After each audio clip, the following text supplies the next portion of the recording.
Jésus-Christ est-il vraiment Dieu? Ou simplement un homme envoyé par Dieu? Cette question divise, intrigue et parfois même dérange. Mais si on met de côté les opinions humaines et qu'on se base uniquement sur la Bible, la réponse devient étonnamment claire. Tout commence dans l'Évangile selon Jean 1:1, où il est écrit « Au commencement était la parole, et la parole était avec Dieu, et la parole était Dieu ». Ce verset est fondamental, parce qu'il nous révèle que la parole n'est pas seulement avec Dieu, mais qu'elle est Dieu. Et quelques versets plus loin, dans Jean 1,14, il est écrit « La parole a été faite chair, et elle a habité parmi nous ». Cela signifie que Dieu lui-même s'est manifesté dans un corps humain. Cette parole devenue chair, c'est Jésus-Christ. Donc dès le début, la Bible affirme que Jésus n'est pas simplement un messager, mais Dieu lui-même venu sur la terre. Mais certains pourraient dire « Oui, mais est-ce que Jésus a vraiment affirmé être Dieu ?» La réponse est oui, et de manière très claire. Dans Jean 10,30, Jésus déclare « Moi et le Père, nous sommes un ». Cette phrase est extrêmement puissante. Jésus ne dit pas qu'il est simplement proche de Dieu, ou qu'il agit pour Dieu. Il dit qu'il est un avec le Père. Et les Juifs de son époque ont parfaitement compris ce qu'il voulait dire, car juste après, ils ont pris des pierres pour le tuer. Pourquoi ? Parce qu'ils considéraient qu'il blasphémait en se faisant égal à Dieu. Encore plus frappant, lorsque Thomas voit Jésus après sa résurrection, dans Jean 20:28, il s'écrie « Mon Seigneur et mon Dieu ». Et ce qui est incroyable, c'est que Jésus ne le corrige pas. Il ne dit pas « Non, je ne suis pas Dieu ». Au contraire, il accepte cette déclaration, confirmant ainsi son identité divine. La Bible va encore plus loin. Dans Épître aux Colossiens 2,9, il est écrit « Car en lui habite corporellement toute la plénitude de la divinité. Cela signifie que toute la nature de Dieu est pleinement présente en Jésus. Pas une partie, pas une représentation, mais la totalité. Et ce n'est pas une idée apparue seulement dans le Nouveau Testament. Des siècles avant la naissance de Jésus, dans le livre d'Ésaïe 9,6, une prophétie annonce la venue du Messie en disant « On l'appellera admirable, conseiller, Dieu puissant, Père éternel, Prince de la paix ». Le Messie promis n'est pas simplement un leader ou un prophète, il est appelé Dieu puissant. Maintenant, regardons les actes de Jésus. Dans la Bible, Dieu seul a le pouvoir de pardonner les péchés. Pourtant, Jésus pardonne les péchés, comme dans Marc 2. Ce qui choque les religieux de l'époque qui disent « Qui peut pardonner les péchés, si ce n'est Dieu seul ?» Sans le dire directement à ce moment-là, Jésus prouve par ses actes qu'il possède l'autorité divine. Il calme les tempêtes, il ressuscite les morts, il connaît les pensées des cœurs, des choses qui, selon les Écritures, appartiennent uniquement à Dieu. Encore un point essentiel. Jésus accepte l'adoration. Dans toute la Bible, l'adoration est réservée uniquement à Dieu. Pourtant, plusieurs personnes se prosternent devant Jésus, et il ne les empêche jamais. Au contraire, il accepte cette adoration, ce qui serait un grave péché s'il n'était pas Dieu. Beaucoup de personnes lisent certains passages de la Bible et pensent que Jésus se contredit. Ils disent « Comment peut-il être Dieu s'il prie Dieu ?» Ou encore « Pourquoi dit-il que le Père est plus grand que lui ?» Et même « Pourquoi ne dit-il jamais clairement « Je suis Dieu » ?» Ces questions sont légitimes, mais la réponse est profondément spirituelle. D'abord, regardons les passages qui semblent poser problème. Dans Jean 14,28, Jésus dit « Le Père est plus grand que moi ».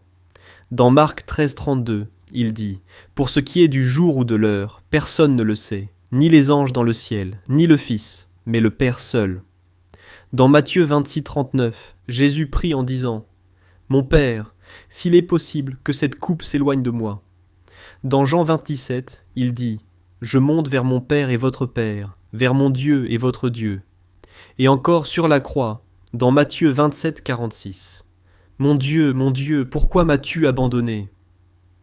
Alors, comment comprendre tout ça ? La clé est dans un mystère central de la foi chrétienne. Jésus est à la fois pleinement Dieu et pleinement homme.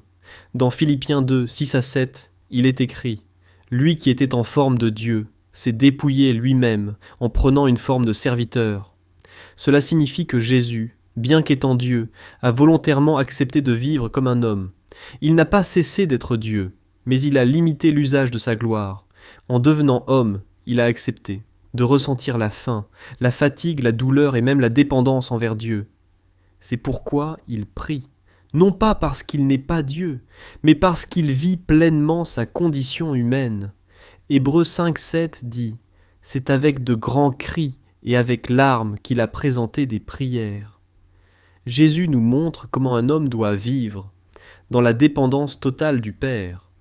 Quand il dit « Le Père est plus grand que moi », il parle de sa position sur terre, pas de sa nature, car dans Jean 1,1, il est écrit clairement « La parole était Dieu ». Et dans Jean 10,30, Jésus dit « Moi et le Père, nous sommes un ».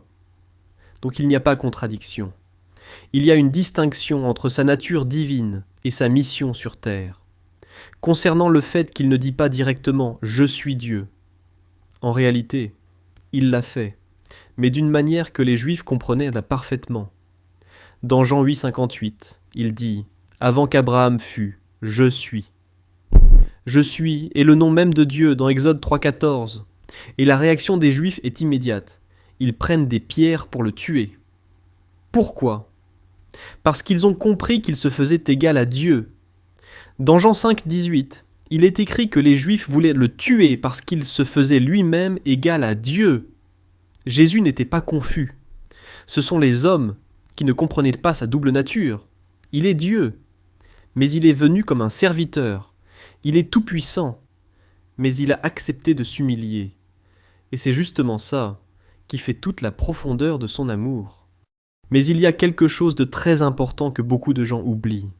La Bible ne se comprend pas seulement avec l'intelligence humaine, elle se comprend avec le discernement spirituel. Dans Luc 24,45, il est écrit « Alors il leur ouvrit l'esprit, afin qu'ils comprennent les Écritures. » Remarque bien, les disciples avaient déjà lu les Écritures. Ils avaient déjà entendu les paroles de Jésus. Mais ils ne comprenaient pas vraiment, jusqu'à ce que Jésus lui-même leur ouvre l'esprit. Cela veut dire une chose, tu peux lire la Bible et passer à côté de la vérité. Dans Jean 16,13, Jésus promet « Quand le Consolateur sera venu, l'Esprit de vérité, il vous conduira dans toute la vérité. » Donc comprendre qui est réellement Jésus, ce n'est pas seulement une question d'argument, c'est une révélation.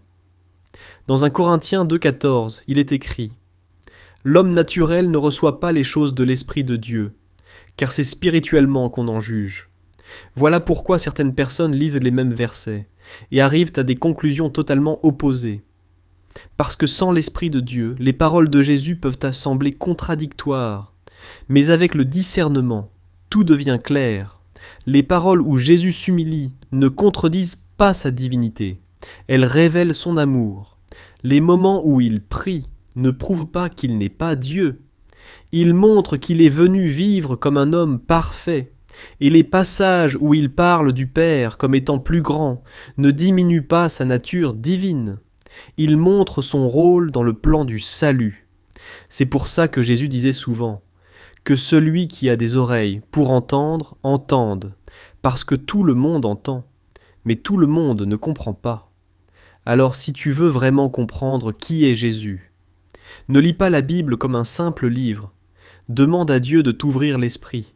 Demande-lui de te donner le discernement.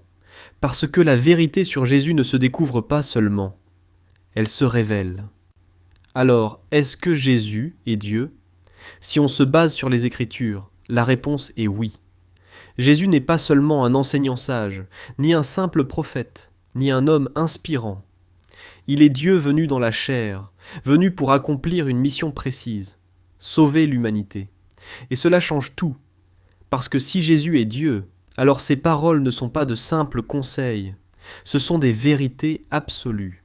Si Jésus est Dieu, alors son sacrifice sur la croix n'est pas un simple acte de courage, c'est l'acte de salut pour toute l'humanité. Et si Jésus est Dieu, alors chacun doit se poser une question personnelle et profonde. Qu'est-ce que je fais de lui dans ma vie ? La réponse à cette question peut littéralement changer une destinée pour toujours. Et toi, dis-moi en commentaire pour toi qui est vraiment Jésus-Christ. Partage cette vidéo à un proche qui doute encore enfin de le sauver, car il n'y a pas de salut sans Jésus-Christ, et abonne-toi pour plus de vidéos.